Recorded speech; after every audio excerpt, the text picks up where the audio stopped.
நண்பர்களுக்கு வணக்கம். எல்லாரும் எப்படி இருக்கீங்க? இன்றைக்கி இந்த பதிவில் நம்ம வேப்பங்கொட்டை கரைசல் அப்புறம் வேப்பம் புண்ணாக்கு எப்படி செய்யணும், எப்படி பயன்படுத்தணும், அதோட பயன்கள் என்ன அப்படின்னு பார்க்க போகிறோம். பதிவுக்குள்ளே போகிறதுக்கு முன்னாடி நீங்கள் நம்ம சேனலுக்கு புதுசாக இருந்தீங்க அப்படின்னா சப்ஸ்கிரைப் பண்ணிடுங்க. வீடியோ முழுமையாக பார்த்துட்டு அதுக்கப்புறமா லைக்ஸும் கமெண்ட்ஸும் கொடுங்க. மறக்காமல் அந்த பெல் பட்டனை தொட்டு விட்டுருங்க. இது எங்கள் வீட்டு மாடியில் நான் வச்சுருக்க அத்திப்பழ மரம், நல்லா காய்க்கக்கூடிய ஒரு மரம். இந்த மரம் வந்து பார்த்திங்கன்னா ஏதோ எறும்பு கொஞ்சம் ஊறிக்கிட்டு இருக்கு. ரவுண்டாக ரெட் கலரில் பேச்சஸ் இருக்குது. ஸோ வந்து வேப்பங்கொட்டை கரைசல் கொடுக்கலாம் அப்படின்னு பிளான் பண்ணேன். இந்த மரம் எங்கள் வீட்டுக்கு ஏற்ற மாதிரி இருக்குது. கடந்த மே மாதம் வந்து பார்த்திங்கன்னா நிறைய பழங்கள் வந்தது. இதில் அந்த பழமெல்லாம் கொட்டி கிடந்தது கீழே. நான் எல்லா பழங்களையும் வந்து என்னால் எவ்வளோ முடியுமோ அவ்வளோ பழங்களை வந்து நான் பொறுக்கி எடுத்து வச்சுக்கிட்டேன். அதாவது மேல் தோலோடையும் அந்த பல்பொடியும் கூட எடுத்து வச்சுட்டேன். அதை காய வச்சு ரெடி பண்ணி வச்சுருக்கேன். அதுலேருந்து தான் இந்த வேப்பங்கொட்டை. இதுலேருந்து நம்ம நீம் ஆயில் செய்ய போகிறோம். இன்னொரு வீடியோவில் நம்ம நீம் ஆயில் பார்க்கலாம். இது வந்து அந்த புண்ணாக்கு, வேப்பம் புண்ணாக்கு செஞ்சுருக்கோம். அதுக்கப்புறம் வந்து பார்த்திங்கன்னா இது நல்லா காய வச்சதுக்கப்புறம் நம்ம வேப்பம் புண்ணாக்கு மாதிரி உபயோகிக்கலாம். அதுக்கப்புறம் வந்து இந்த வேப்பங்கொட்டை கரைசல் ரெடி பண்ணியிருக்கேன். இந்த வேப்பங்கொட்டை கரைசலை தான் நம்ம வந்து இன்றைக்கி வந்து செடிகளுக்கு வந்து ஸ்ப்ரே பண்ணி விட போகிறோம். இது வந்து ரொம்பவே எஃபெக்டிவாக இருக்கும். நம்ம நீம் ஆயிலேயே விடக்கூட இது ரொம்ப ஸ்ட்ராங்காக இருக்கும். இதுதான் வந்து அந்த வேப்பங்கொட்டைகள். நான் நல்லா காய வச்சுருந்த வேப்பங்கொட்டைகள். அதில் வந்து ஒரு 2 மணி நேரம் தண்ணி ஊற்றி இப்போ வந்து நல்லா ஊற வச்சுருக்கேன். இப்போ வந்து பார்த்திங்கன்னா அந்த பசு மூத்திரம் உங்களுக்கு கிடச்சிது அப்படின்னா அதுக்கு கவ் யூரின் அதில் வந்து நீங்கள் ஊற வைக்கலாம். என்கிட்ட அதில் எனக்கு கிடைக்கல அதெல்லாம், அதனால் நான் தண்ணியில் தான் ஊற வச்சுருக்கேன். பசு மூத்திரம் இருந்தது அப்படின்னா நீங்கள் ஒரு 2 மணி நேரம் இல்லை ஒரு 24 மணி நேரம் கூட அந்த பசு மூத்திரத்தில் ஊற வச்சு பண்ணோம் அப்படின்னா ரொம்ப இஃபெக்டிவாக இருக்கும். நம்ம ரொம்ப நாளுமே கூட வந்து இதை உபயோகிக்கலாம். நிறைய நாட்கள், நான் ஒரு கிட்டத்தட்ட 15 நாள் உபயோகிக்கலாம். இது தண்ணி அப்படிங்கிறதுனால 2-3 நாளில் நம்ம செலவழிச்சாகணும். இப்போ அந்த கொட்டைகளை நல்லா கழுவிட்டு அந்த பல்ப்பும் அந்த தோலும் தனியாகவும் இந்த கொட்டைகள் தனியாகவும் வடிச்செடுத்துடலாம். இந்த தண்ணி இருக்குது பார்த்திங்களா, அந்த பல்ப்பும் அந்த தோலும் இருக்கிற அந்த தண்ணி தான் வந்து வேப்பங்கொட்டை கரைசலாக இப்போ நம்ம உபயோகிக்க போகிறோம். செம்ம கசப்பாக இருக்குது, பயங்கர கசப்பாக இருக்குது. உங்களுக்கு பார்த்தாலே தெரியும். அதோட கலர் பாருங்கள் எவ்வளோ வந்து திக்காக இருக்குது, எவ்வளோ ஒரு டார்க் கலராக இருக்குது அப்படின்னு. இதை வந்து நம்ம முழுமையாக வந்து ஃபில்ட்ரு பண்ணிடலாம்.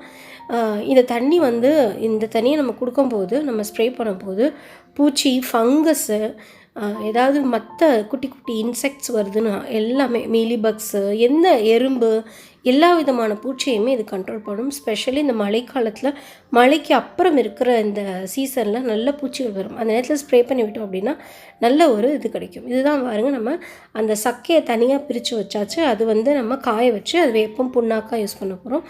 இதுதான் வந்து அந்த வேப்பங்கொட்டை கரைசல் இப்போ நமக்கு ரெடி ஆயிடுச்சு. பாருங்கள், அது எவ்வளோ நல்லா ஒரு திக்காக இருக்குது பாருங்கள். அது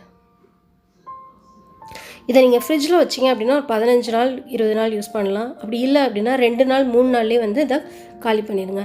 நான் கொஞ்சோண்டு வந்து ஆயிலும் கொஞ்சமாக ஷாம்பும் எடுத்திருக்கேன். பேண்டீன் ஷாம்பு, நீங்கள் எந்த ஷாம்புன்னு எடுத்துக்கோங்க. சும்மா கொஞ்சோண்டு எடுத்திருக்கேன். இதோடைய கூட நம்ம தண்ணியும் இந்த கரைசலும் கலந்து நல்லா குலுக்கிட்டு நம்ம செடிகளுக்கு வந்து ஸ்ப்ரே பண்ணி விட்டுறலாம். இந்த ஆயில் எதுக்காக போடுறோம் அப்படின்னா அந்த இலைகள் மேலே அது ஒட்டிக்கிறதுக்காக. இந்த நீம் ஆயில் வந்து நீம் கரைசல் வந்து ஒட்டிக்கிறதுக்காக நம்ம இப்போ இதில் ஆயில் போடலாம். ஒரு 1 சென்டிமீட்டர் கீழே வந்து நம்ம இந்த கரைசலை ஊற்றிக்கலாம். இதோடைய கூட 20 மடங்கு தண்ணி கலந்து நம்ம செடிகளுக்கு ஸ்ப்ரே பண்ணலாம். இந்த நேரத்தில் வந்து மழைக்கு அப்புறம் வந்து பார்த்திங்கன்னா எல்லா செடிகள்லையுமே ஒரு தடவை நல்லா ஸ்ப்ரே பண்ணி விடுங்க. இதை நம்ம ஸ்ப்ரே பண்ணும்போது precaution is better then cure. Once அது அஃபெக்ட் ஆகிட்டாலும் நல்லா ஒர்க் ஆகும். இல்லை ஃப்யூச்சருக்காக இனிமேல் பூச்சிகள் வராமலும் இதை வந்து பாதுகாக்கும். ஒரு இலையிலையும் நல்லா ஸ்ப்ரே பண்ணி விடுங்க. தண்டுகளில் ஸ்ப்ரே பண்ணிவிடுங்க. ஏன்னா இந்த சீசனில் இந்த தண்டுகளில் நல்லா வரும்.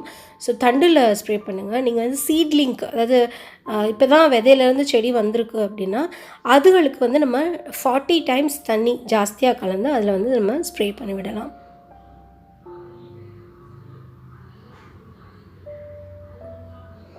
இது ரொம்பவே எஃபெக்டிவான ஒரு இது. நம்ம நீம் ஆயில் வந்து சீக்கிரமாக பார்க்கலாம். நம்ம இந்த இதை வந்து நம்ம சக்கை எடுத்து வச்சோம் இல்லையா, அதை காய வச்சுட்டு நம்ம வேப்பம் புண்ணாக்கு எப்படி யூஸ் பண்ணுவோமோ அந்த மாதிரி நம்ம யூஸ் பண்ணிக்கலாம். கொஞ்சமாக சாயிலையும் போட்டு விடலாம். என் கண்ணுக்கு வந்து சாயிலில் கொஞ்சம் எறும்புகள் தெரியுது. அதனால் அந்த எறும்புகளுக்காகவும் மித்த பூச்சிகளுக்காகவும் ஃபங்கஸ் அட்டாக் ஆகாமல் இருக்கவும் நான் வந்து இந்த வேப்பங்கொட்டை கரைசலை இந்த சாயில்லையும் நான் வந்து ஊற்றி விட்றேன். அது மட்டும் இல்லாமல் நான் வந்து கொஞ்சம் தக்காளி விதை போட்டிருக்கேன். ஸோ அதை ப்ரொடெக்ட் பண்ணுறதுக்காகவுமே கூட நான் கொஞ்சம் இந்த சாயிலையும் ஸ்ப்ரே பண்ணி விடுறேன். உங்களுக்கு இந்த பதிவு பயனுள்ளதாக இருந்தது அப்படின்னா கீழே எனக்கு கமெண்ட் செக்ஷனில் சொல்லுங்கள். மறக்காமல் லைக் பண்ணுங்கள், உங்கள் நண்பர்களோடு பகிர்ந்துக்கோங்க. மறக்காமல் அந்த பெல் பட்டனை தொட்டு விட்ருங்க. தேங்க்யூ. God bless you.